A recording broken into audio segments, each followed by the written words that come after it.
Zoom. Ya. Ya, chiquillos. Bueno, bienvenidos a una nueva sesión. Eh, Hoy vamos a comenzar a estudiar un segundo tema, ¿ya? de esta asignatura, que tiene que ver con fenómenos que, digamos, se ven poco frecuentes en estructuras de acero, ¿ya? Pero que sin embargo, dependiendo de algunas configuraciones, estos efectos pueden ser bastante importantes en el diseño, ¿ya? Como bien ustedes saben, esta asignatura no tiene un enfoque de diseño estructural, sino que vamos a ver este efecto, que es el efecto torsional, ¿cierto?, en estructuras. Lo vamos a ver desde el punto de vista más analítico y quizás más gráfico, ¿ya? Que es algo que se ve poco en los cursos de acero, ¿ya?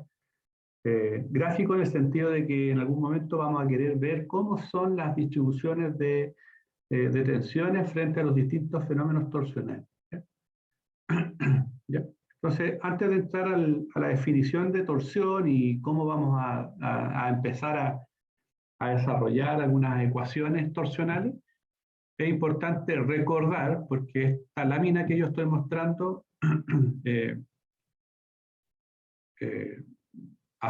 voy a asumir, ¿ya?, para bien o para mal, voy a asumir de que esto es algo que ustedes vieron en sus cursos de acero de pregrado, ¿ya?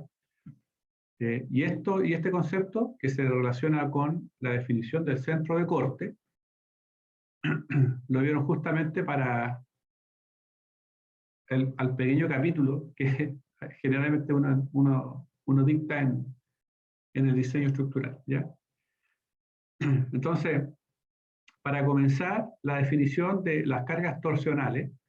La torsión siempre ocurre cuando la carga transversal, o sea, la carga que está sometida en la longitud de la estructura, o sea, en la longitud de una viga, en la longitud de una columna, no pasa por esta posición o localización del centro de corte, ¿ya? Cuando esta carga transversal está excéntricamente desplazada de lo que comúnmente se llama centro de corte, entonces esa carga produce el efecto torsional, ¿ya? Si pasase por el centro de corte, entonces la viga o la columna simplemente pandea y no se tuerce, ¿ya? Entonces, como definición, el centro de corte es la localización, ¿cierto?, en la sección transversal, en la cual estas cargas transversales deben pasar para que la viga simplemente se flecte y no se tuerza. Por ahí es importante recordar también que la torsión, ¿ya? La torsión es el acto, de hecho en inglés lo hubiese decir esta cuestión, sino que la torsion es el acto de twist, ¿ya? O sea, cuando la viga, y de aquí en el futuro estemos hablando de el twist, esa es la acción, ¿ya? ¿Ya? Es la acción de una estructura a girar, ¿cierto?, en torno a un eje longitudinal que produce torsión, ¿ya? ¿Ya? O sea, el momento torsional, nosotros le decimos twist, ¿ya? Es el acto de girar algo, ¿ya? Entonces el twist produce el efecto torsion, ¿ya? La torsión, ¿ya? Entonces, el centro de corte siempre estará o residirá en un eje de simetría si es que existe uno, ¿ya? ¿Cómo se obtiene o cómo se encuentra la localización del centro de corte? Se obtiene a través de un equilibrio de momento interno, ¿cierto? O sea, digamos, el efecto de la fuerza externa, ¿cierto? Que son básicamente esta carga B, ¿cierto? Esta carga B, que es la carga transversal, digámoslo, a la cual está siendo sometida la estructura, que está a una distancia excéntrica E, desde un eje, ¿cierto? Ahí. Entonces, esa fuerza, el efecto de esa fuerza externa tiene que ser igual al equilibrio de momento interno.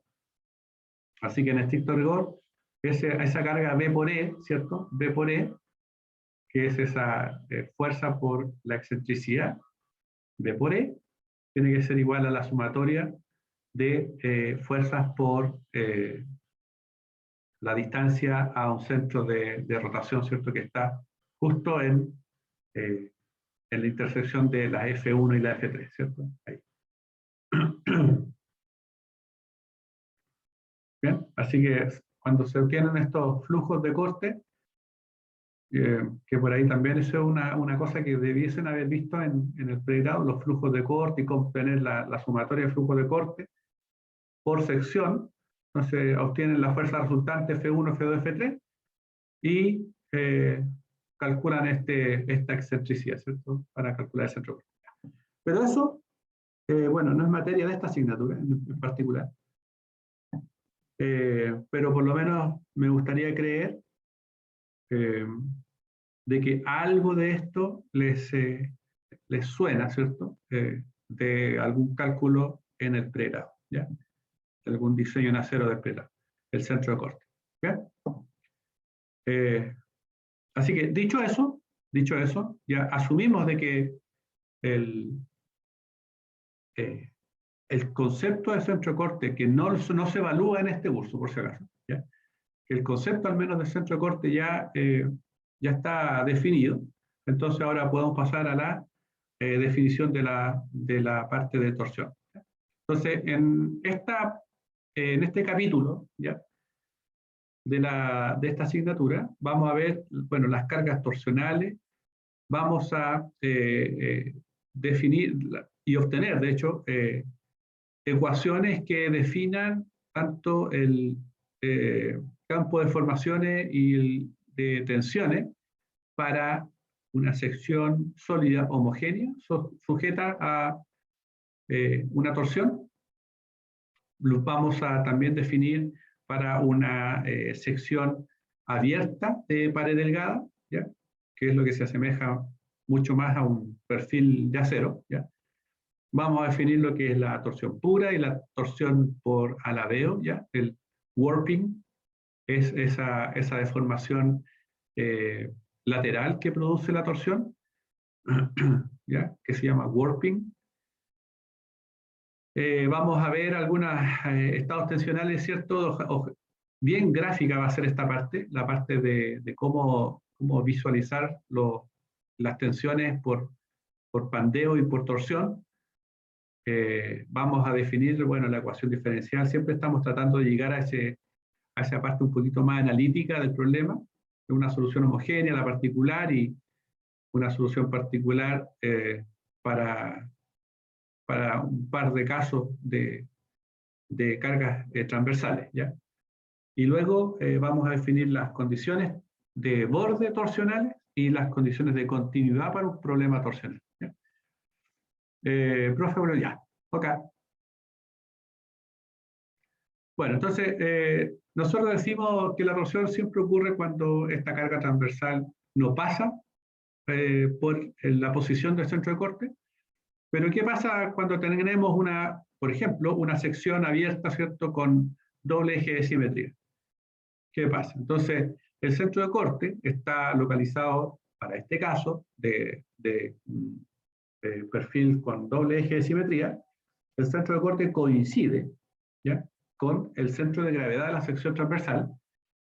Y si tengo una carga longitudinal BI, ahí está, B sub I, excéntrica de la posición del centro de corte a una posición E sub X, ¿ya? O sea, es una posición que se aleja del centro de corte a una distancia E sub X. Entonces, esa carga longitudinal produce dos efectos, ¿ya? El primer efecto es una flexión, ¿ya? Es una flexión. Y para esa flexión se desarrollan, ¿cierto? Momentos en torno a un eje, ¿cierto? Por flexión, momento por flexión, y un corte por flexión. ¿Bien? Mientras que el segundo efecto es un efecto torsional que se define como MZ, ¿cierto? Un efecto torsional MZ, ya que va en torno al eje longitudinal Z, y es igual a la carga por la excentricidad. ¿Ya? Ese sería un poquito el efecto de una carga excéntrica para una sección abierta con doble eje de simetría. ¿Qué pasa ahora entonces con una sección cerrada con doble eje de simetría? Y la verdad es que pasa exactamente lo mismo. Esta carga excéntrica produce un pandeo, y ese pandeo se define por un momento flector mx y una fuerza de corte bi, y además hay que sumarle el efecto torsional mz, ¿cierto? Que es igual a bi por e sub x, ¿ya? Así que, por ende, el efecto torsional depende básicamente de la posición que tiene la carga con respecto a su centro de corte. Entonces la pregunta es, ¿cuáles son los estados de deformación y de tensión que se asocian con esta carga torsional MZ? ¿Ya? Entonces, para responder a esta pregunta, vamos a ver tres casos. ¿Ya? Vamos a desarrollar la respuesta a esta pregunta a través de tres casos. El primer caso es plantearnos el problema para una sección homogénea de sección sólida, ¿cierto? De sección llena. Luego lo haremos para una sección de pared delgada abierta y una de pared delgada cerrada. ¿Sí? Entonces, la torsión para secciones homogéneas de sección sólida. Lo primero que vamos a hacer, vamos a considerar, ¿cierto? Esta figura de acá. Esta sección homogénea, un elemento estructural de sección transversal con respecto al eje XY y longitudinal con respecto al eje Z, a la cual le voy a aplicar un momento, ¿cierto?, torsional T. ¿Ya? Ese momento torsional T, que lo estoy sometiendo, ¿cierto?, en el extremo a una distancia Z, ¿cierto?, digamos, del origen del sistema coordenado, produce un momento torsor, ¿cierto?, M sub Z. ¿Ya? Entonces,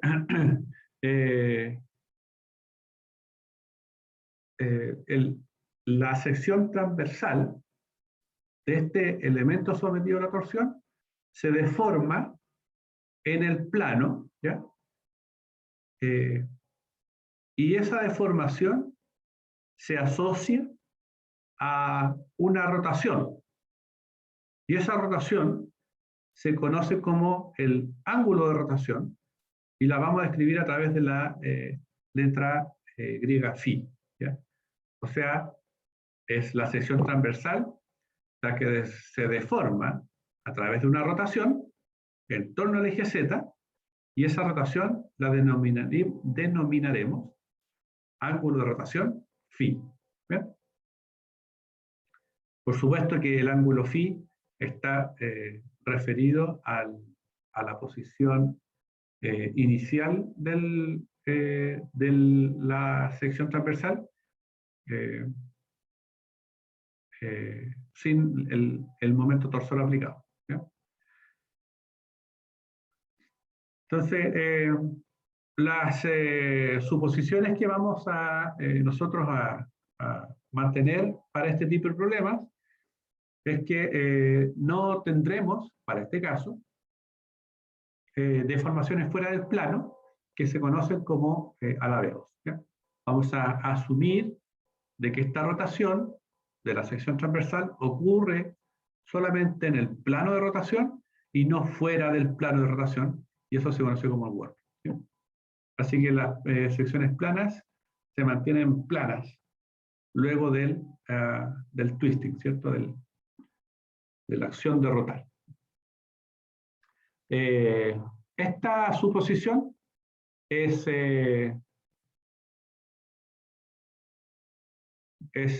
correcta, ¿ya? Para secciones que son de alma llena circulares, ¿ya? Y para aquellas que no son circulares, de alma llena, son bastante correctas, mientras que la longitud de la viga sea lo suficientemente larga comparada con la sección transversal, ¿ya? Así que es una suposición que en la mayoría de los casos estructurales es bastante correcta asumir, ¿ya?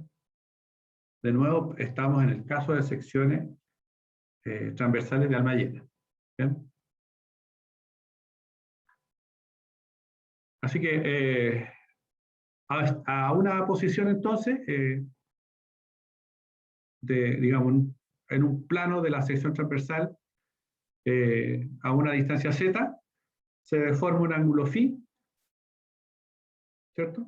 Se deforma un ángulo phi, por lo tanto, la deformación a una posición de z más de z corresponderá a un ángulo de rotación de phi más un diferencial de phi, ¿bien?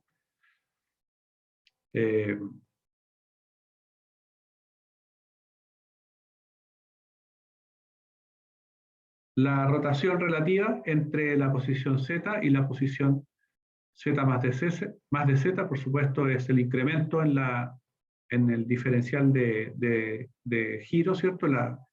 Un de phi. Así que esta deformación angular, por supuesto, esta deformación angular causa una deformación unitaria, ¿cierto?, de corte gamma, igual a R, que es el radio de la sección transversal, para esta sección semicircular, R, por la variación que tiene phi con respecto a Z, ¿cierto? O sea,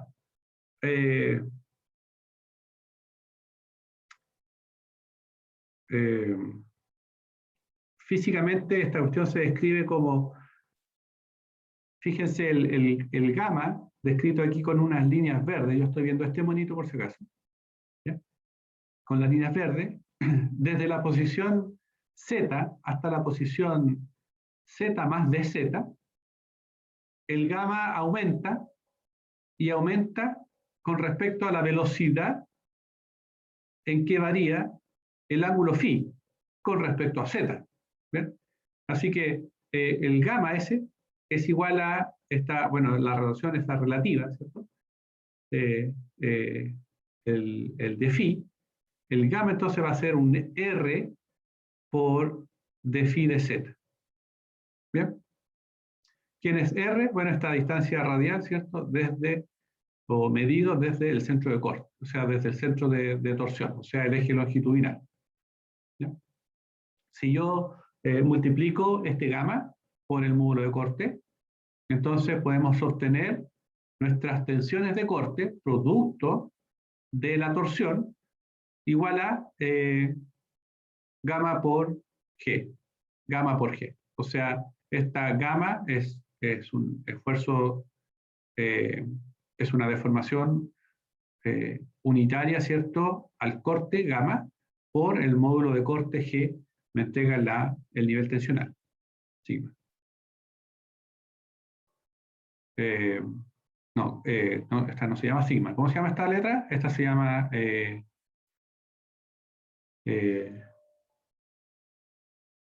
¿cómo se llama esta letra? Oh, yo no me acuerdo, profe. No sé qué letra es. Ah. A ver. ¿Cómo se llama? No puedo acordar, espérate. ¿No es nu? ¿Nu? Esa es Nu, ¿cierto? O no, no estoy seguro. Deja...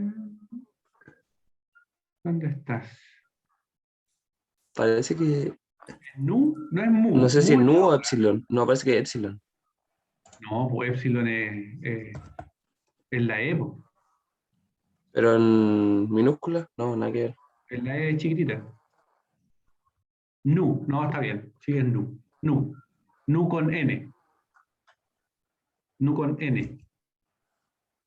Con N de niño, digamos. Mu es la que trae una colita en la U, con una colita larga así. Ya. Entonces esta letra se llama nu, ya. Como lo hablamos todos los días en griego, ya. Entonces, este esfuerzo diferencial, perdón, esta deformación diferencial, ¿cierto? O deformación unitaria al corte gamma por el módulo de corte, ¿cierto? Genera el nivel tensional nu, que es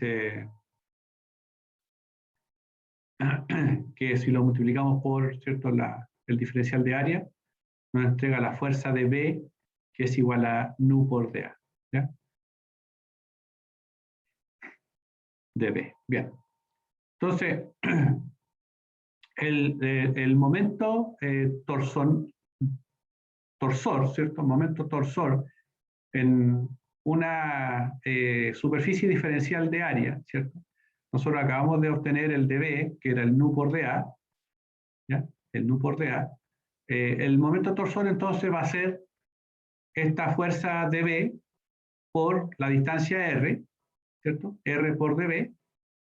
El dB nosotros dijimos que era R, o sea, era nu por dA, o sea, aquí me queda dt igual a R por nu por dA. El nu lo reemplazamos como el gamma por G, o sea, me queda el dt, este es el diferencial de torsión, igual a R por gamma por G por dA. Si reemplazamos ahora la definición del gamma como la ecuación inicial, ¿cierto? Al final nos queda que el diferencial de torsión es igual al R cuadrado por G por el cambio del ángulo de rotación con respecto a Z, de phi de Z, por el de área. ¿Ya? Así que si uno integra en toda el área, entonces el momento torsor, integrando en todo el área, nos queda como el de phi de Z, que es constante, por G por la integral de R cuadrado de A. Eso es el momento torsor.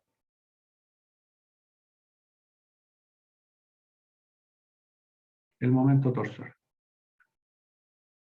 Bien. Ahora la pregunta es, ¿qué es la integral de R cuadrado por dA?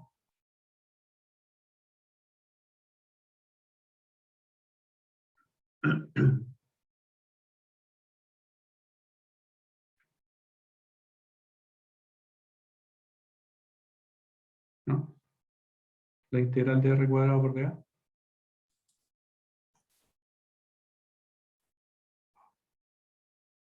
¿No?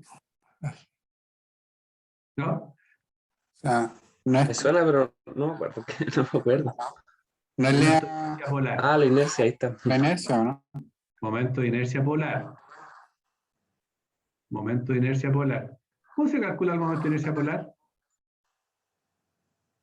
Por ejemplo, un cuadrado.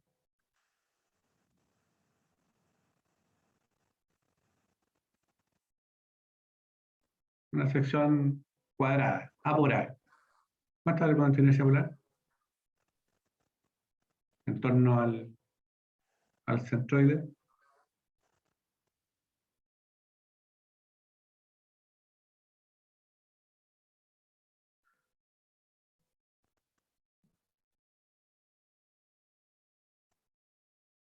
¿No? No me acuerdo. Tenía que Acuérdense, ver con el radio de giro, ¿no? Era el radio de giro. no. No, el momento de inercia polar, uno lo calculaba como la suma de los momentos de inercia en X y en Y. Es la suma. Acuérdate que ese R cuadrado es la posición al cuadrado del X cuadrado más Y cuadrado, ¿no? Porque se forma un triángulo. ¿Sí? ese radio es un X más un Y en un triángulo, digamos, como, como posición. Por lo tanto, el R cuadrado que está ahí se puede traducir como un X cuadrado más Y cuadrado, por lo tanto es la suma de los momentos de inercia por cada eje. Sí, se entiende, profe. ¿Sí? Ya. Así que reconociendo que esa expresión de la integral de R cuadrado de A era el momento de inercia polar J, ¿ya? Entonces nuestro momento torsor puede estar descrito como la constante G, ¿cierto?, del módulo de corte, por un momento de inercia polar constante, por de phi por de z. ¿Ya? Así que esa, por supuesto, es la ecuación diferencial del momento torsor, ¿cierto?, que gobierna el sistema. ¿Ya? Ahora, el ángulo no es nada más que bueno, la integral entre 0 y L, ¿cierto?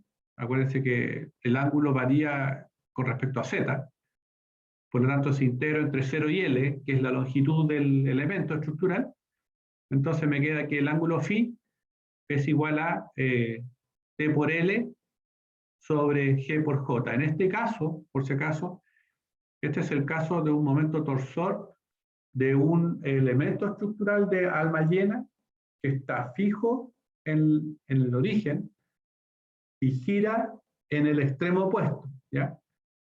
Por eso evalúo el ángulo de relación a una distancia L, ¿cierto? O sea, integro en la longitud y ese ángulo phi es el ángulo phi que obtengo en la sección transversal a una distancia L, T por L sobre G por J, ¿ya? Así que, definido eso, puedo obtener, ¿cierto?, el nivel de estrés asociado a, y se calcula como esta letra nu, ¿cierto?, que es gamma por G, o lo que es lo mismo, R de phi de z por G. ¿Ya?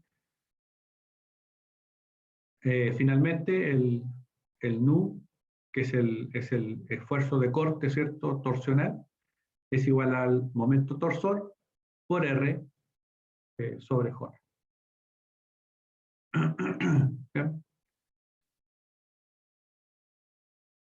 Entonces, la primera respuesta que podemos dar para este problema va a ser, nos preguntaron inicialmente, bueno, ¿cuál es la deformación y la definición de esfuerzos que se asocian a un momento torsor, MZ, ¿ya?, para una sección homogénea de sección transversal llena, ¿cierto?, o sólida, es igual a, entonces, a un phi, que es la deformación, ¿cierto?, angular, igual a T por L sobre G por J, y el nivel tensional, nu, que es igual a T por R sobre J. Entonces, esto nos indica que para la sección transversal, fíjense, para la sección transversal, el nivel tensional varía de forma lineal en R, ¿ya? O sea, justo en el centro de referencia, ¿cierto?, en el eje longitudinal Z, el esfuerzo por torsión vale 0, mientras que en la superficie de este elemento sólido, digamos en el perímetro, no en la superficie, sino que en el perímetro de esta sección transversal de alma llena, tendremos los niveles tensionales máximos, porque R es máximo. ¿Bien? Recuerden que T también, T es constante. T es constante. Así que esa sería la respuesta para la pregunta cuando tratamos una sección de nuevo homogénea de sección sólida.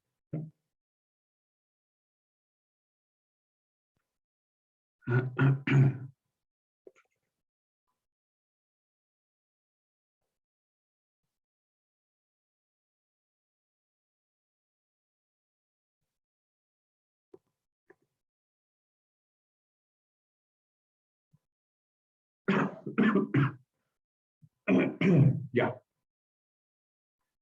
Bueno, ¿qué pasa ahora con una sección abierta de pared delgada? Como el caso que se muestra ahí en la figurita. Sección abierta de pared delgada.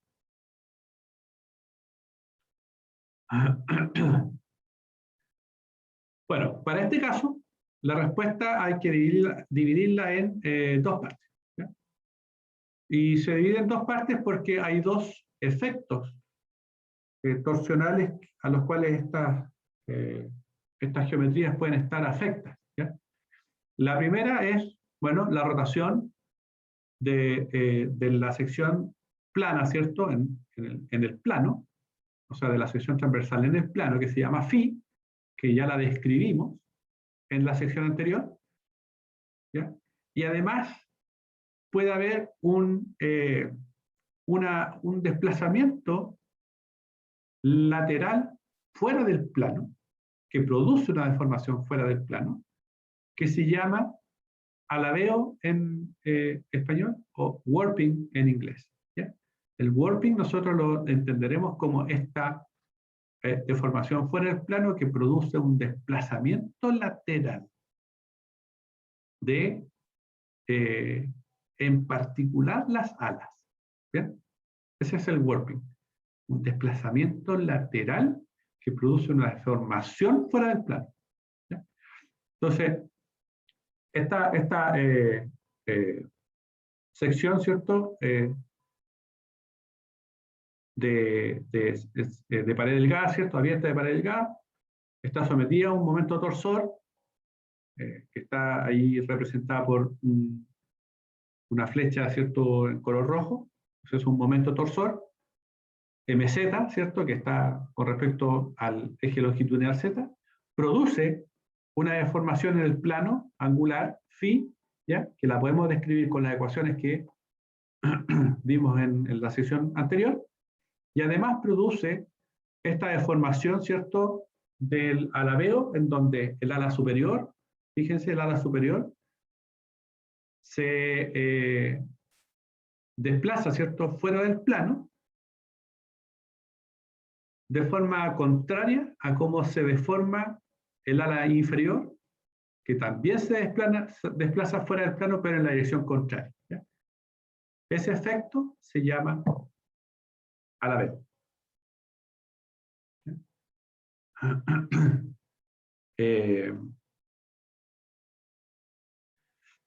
Bueno, entonces este momento torsor MZ, que está sometido a elementos de pared delgada, ¿cierto? Abiertos de pared delgada, generan entonces para nosotros una torsión pura asociada a la deformación phi y al nivel tensional nu, ¿ya? Hay una B ahí, pero es porque no quedó representada el nu, ¿ya? Pero es el nu sub S, ¿ya? El nu es el estrés, es el estrés de corte producto de la torsión M sub S, ¿ya? Que también se conoce como torsión de San Benan, ¿ya? Y la torsión por alabeo, ¿cierto? Warping torsion, que se representa por el M sub W, W por warping, ¿ya? La cual genera una deformación de las alas, ¿cierto?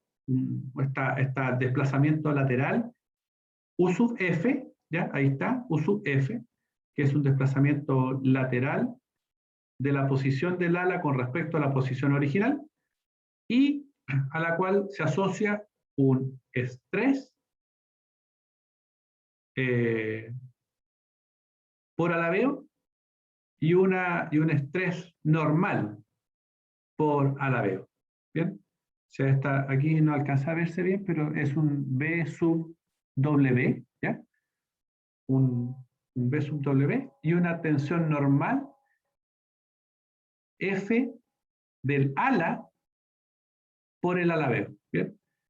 ¿Qué quiere decir eso, jóvenes? De que para este tipo de perfiles se genera una torsión pura, ¿cierto? La torsión de San Benan, que se asocia a ciertos niveles tensionales de rotación, o sea, de deformación phi y de estrés B sub S. El alabeo genera este desplazamiento de las alas, ¿ya? En general uno considera de que el alma no alabea porque no se alcanza a desplazar fuera del plano, ¿ya? Pero si el ala se alabea, o sea, genera esta suerte de deformación fuera del plano, esa deformación es representada físicamente como si el ala se flectara, ¿ya? Se flectara, pero no en torno al eje X, sino en torno al eje Y. A ver. Escucha, no tengo el lápiz. Déjenme buscar el...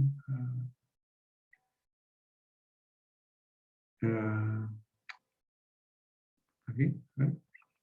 No. ¿Esto? No. Eso firma. Punto. Punto. Ya. No, ya. Pero bueno, la idea es que esta ala superior, ¿ya? Oh. Esta ala superior, de hecho lo voy a marcar. Esta ala superior, fíjense que es como si representásemos una viga, así, una viga, una cosa así, una viga en esa dirección, que pandea, pucha, no lo puedo escribir así. Bueno, lo voy a escribir con palabras a ver si se lo pueden imaginar, chiquillos, ¿ya? Recuerden que el eje X y el eje Y son de la sección transversal. El eje Z es longitudinal. ¿Bien? El ala superior, piensen que es un elemento independiente. Y ese elemento independiente flecta en torno al eje Y, en la longitud Z. ¿Se lo imaginan? Díganme, por favor, si se lo imaginan o si no lo dibujo Sí, en otro... sí, profe, sí está, sí me lo imagino. Flecta en torno al eje Y en la longitud Z. Por lo tanto, esa flexión en el eje Y genera esfuerzos de corte por flexión, digamos, por flexión entre comillas, esto estamos hablando del alabeo, ¿ya? Pero genera algo así como esfuerzos por flexión de corte y normales en el ala, ¿ya? Pero de nuevo, lo que nosotros estamos tratando de escribir como una flexión del ala es, estrictamente hablando, el esfuerzo de corte y normal que se genera producto del warping, no de una flexión, ¿ya?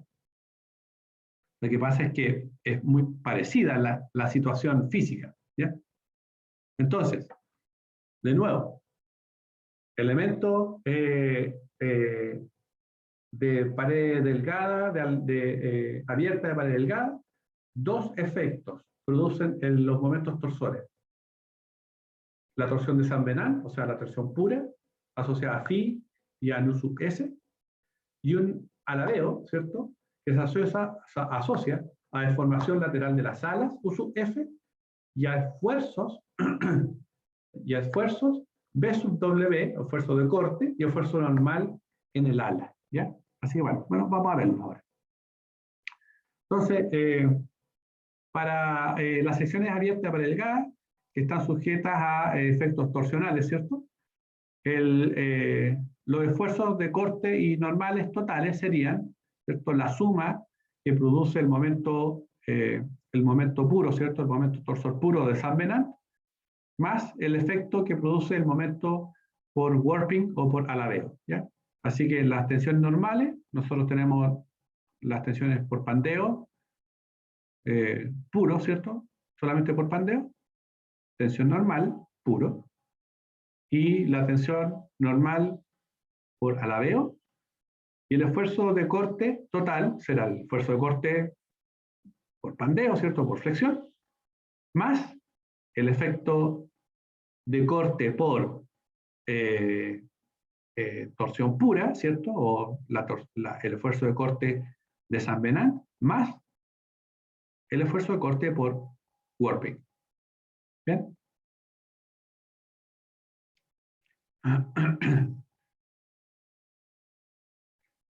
Bueno, aquí más o menos está de nuevo representada lo que estábamos tratando de descifrar en la lámina anterior. ¿Ya? Entonces, consideremos, por ejemplo, una viga WT, o sea, una viga IN, una viga W, ¿ya? Con la sección transversal abierta de alma llena, ¿cierto? O sea, abierta de pared delgada, que está sujeta a un momento torsor MZ. Ahí está el momento torsor MZ, que está aplicado, ¿cierto?, en el eje longitudinal, a una distancia Z. ¿Ya? Entonces, esta deformación que ustedes ven en la figura de la derecha, aquí, se describe el ángulo de rotación phi, ¿cierto? El ángulo de rotación phi que se genera por el momento torsional puro y este desplazamiento lateral U sub F con respecto a la posición inicial y la posición final desplazada, ¿cierto?, fuera del plano. ¿Ya? Las dimensiones conocidas del perfil son la altura total y la mitad de la altura. Y definimos ahora este par de fuerzas en las alas B sub F, que son las que equilibran, ¿cierto?, el momento torsor. ¿Ya? Entonces, H, descrito aquí en la figura, es la altura del elemento entre los centroides, ¿cierto?, de las alas. U sub F, o sea, el desplazamiento del ala producto del alabeo, esa deflexión lateral, ¿cierto?, a una distancia Z. El ángulo phi, bueno, el ángulo de rotación, el ángulo de torsión, angle of twist, y B sub F, bueno, esta fuerza en las alas asociadas al alabeo, B sub F. ¿Ya? Fuerzas de corte, si ustedes la quieren ver mejor, son fuerzas de corte asociadas a esta cosa como flexión que produce el alabeo en las alas. ¿Ya? Así que bueno, el momento torsor total, ya dijimos, era la suma del momento puro o de San Venant más el momento torsor de alabeo, utilizando una pequeña aproximación, ¿cierto?, de la tangente, ¿cierto?, es parecida al ángulo, la tangente del ángulo es parecida al ángulo. Entonces la relación que existe entre U sub F y phi es que U sub F es igual a phi por H medio. Así que el momento producto del alabeo es igual, ¿cierto?, a B sub F por H. ¿Ya? ¿Ya? B sub F por H. Ese es el momento que produce el alabeo como esta deformación lateral. O sea, si el elemento estructural se deforma lateralmente, quien equilibra esa deformación es un par de fuerzas B sub F, que es igual al momento por alabeo. ¿Ya? B sub F por H.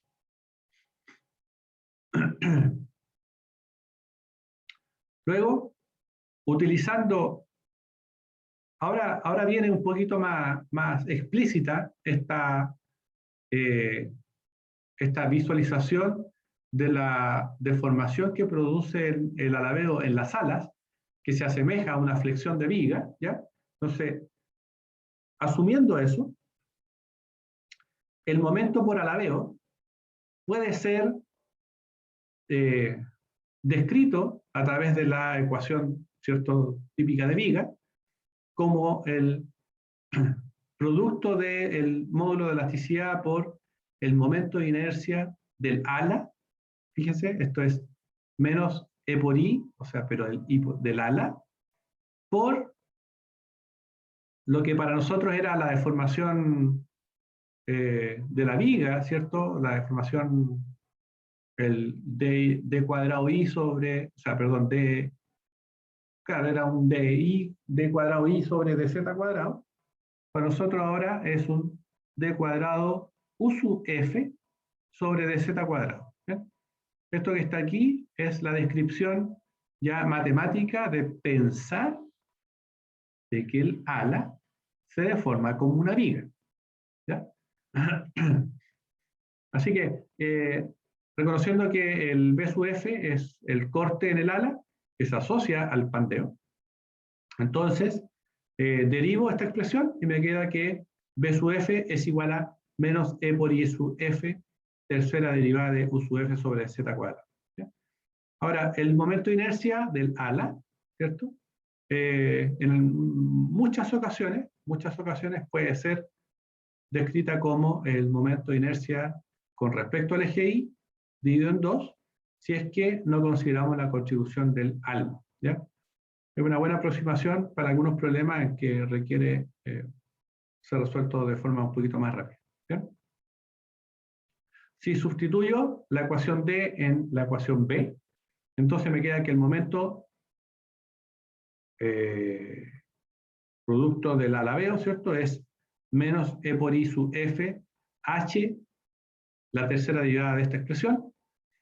Si sustituyo ahora la expresión que obtuvimos inicialmente a través de la tangente del ángulo, U sub F igual a phi por H medio, y la reemplazamos en la ecuación E, entonces nos queda la expresión del momento torsor, o sea, por alabeo, igual a menos E, momento de inercia del ala, y su F, por H cuadrado medio, tercera derivada de phi con respecto a ZQ. ¿Ya?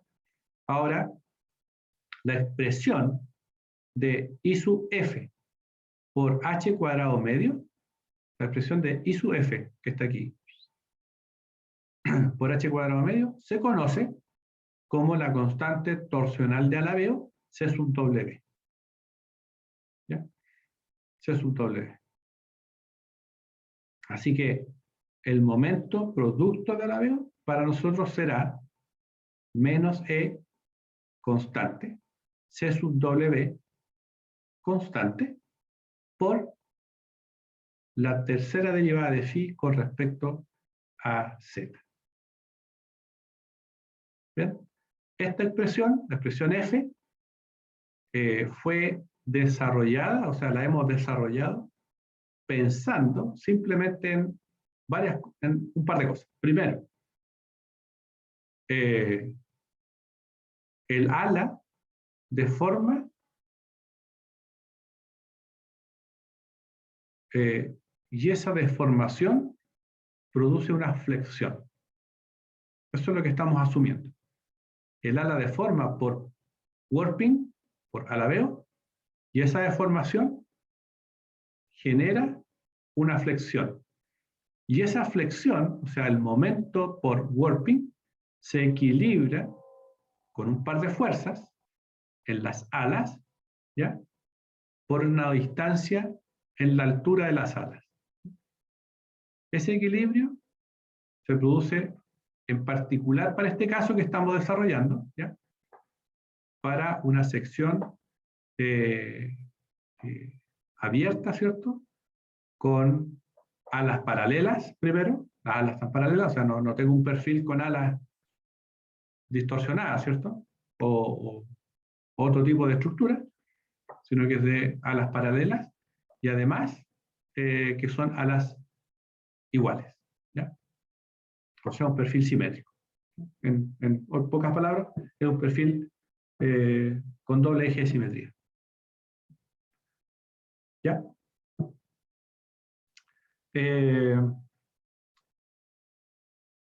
Bien. Esto es lo que tengo para hoy, jóvenes. Hartas ecuaciones, pero bueno, hemos ido de menos a más. De menos a más. ¿Cómo van? Bien, bien, profe, en verdad, claro, son hartas ecuaciones, pero